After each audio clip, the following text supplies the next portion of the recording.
အားလုံးပဲမင်္ဂလာပါဗျကျွန်တော်တို့ Power Electronic ဆိုင်ကနေပြန်လည်ကြိုဆိုလိုက်ပါတယ်ဒီနေ့ကျွန်တော်တို့ဆိုင်မှာရောင်းအားအကောင်းဆုံးနဲ့ဆိုင်ကနေမှာယူပြီးအသုံးပြုသူတိုင်းစီကနေမှတ်ချက်ကောင်းတွေကြီးရတာတဲ့ပစ္စည်းတစ်မျိုးနဲ့မိတ်ဆက်ပေးသွားပါဦးမယ်ဗျဟုတ်ပါ Mitsubishi brand နဲ့က Yoneya Danny အိုးလေးတွေပဲဖြစ်ပါတယ်အကျယ်အဝန်းနေနေဆိုရင်လည်း12လောက်မှရှိမှဖြစ်ပြီးတော့ capacity ဝင်ဆက်တဲ့ပမာဏဆိုရင်လည်း 2.6 kg လီတာအနေနဲ့ဆို 2.6 လီတာလောက်အထိဝင်ဆက်ပါသေးရဲ့ဗျဟိုးဖုံးဆိုရင်လည်းဒါမျိုးလုံးဝရိုးရိုးရှင်းရှင်းနဲ့ share အကျန်းခံအောင်ပြုလုပ်ပေးတာမှဖြစ်ပြီးတော့မိတ်ရင်ထိုင်လဲရိုးရပစ္စည်းဖြစ်တာကြောင့်ဒေသားရောအပူကွိုင်သားရောအထူပေါ်မှာ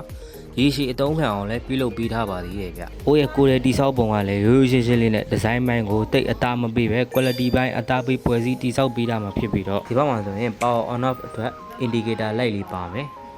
temperature adjustment switch လေးနဲ့အပူချိန်50 degree ကနေ200 degree ထိလင်းလျာပုံမူတည်ပြီးစိတ်ကြိုက်တာအသုံးပြုလို့ရပါသေးတယ်ဗျ။ဝတ်တောင်ဆွဲရရှိမှဖြစ်ပြီးတော့အိုးဟောဘတ်ချန်ကအဖုံးပိတ်ကိုလည်းကုန်တင်တစ်မျိုးအုပ်ပေးတာကြောင့်စီရီတို့နဲ့ထိတွေ့ပါများလာတဲ့အခါဆွေးမြပျက်စီးသွားမှာကိုလည်းစိုးရိမ်စရာမလိုတော့ပါဘူးဗျ။နောက်တစ်ခုကယခုမြင်တွေ့နေရတဲ့ sticker လေးပေါ်ကရှိတဲ့ QR code လေးကိုစကန်ဖတ်ကြည့်ပြီးဂျိုးရီယာပစ္စည်းစစ်မစစ်ကိုကြည့်ရှုနိုင်ပါသေးရဲ့ဗျ။ဈေးနှုန်းကိုလည်းအတက်တာဆုံးဖြစ်အောင်တက်ဈေးတွေနဲ့မဟုတ်ပဲရခင်သေး3,5800ကျပ်နဲ့ပဲရောင်းချပေးသွားမှာလည်းဖြစ်ပါတယ်ဗျ။စိတ်ဝင်စားလို့မှာယူခြင်းနဲ့ဆိုပါကဆယ်ဖုန်းနံပါတ်တွေဖြစ်တဲ့39 943 993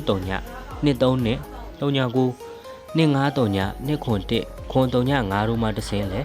ဆက်သွယ်ပြီးအသေးစိတ်စုံစမ်းမေးမြန်းပြီးဝယ်ယူနိုင်တယ်လို့ Viber မှာတစ်ဆင့်လဲအရောက်ငွေချေစနစ်ဖြင့်မှာယူအားပေးလို့ရပါတယ်ဗျကြည့်ရှုအားပေးကြတဲ့မိတ်ဆွေအားလုံးကိုစိတ်နှပြရှင်လန်းချမ်းမြေ့ကြပါသေးလို့ကျွန်တော် Power Electronic ဘက်ကနေစုမုံကောင်းတောင်းပေးလိုက်ပါတယ်ဗျ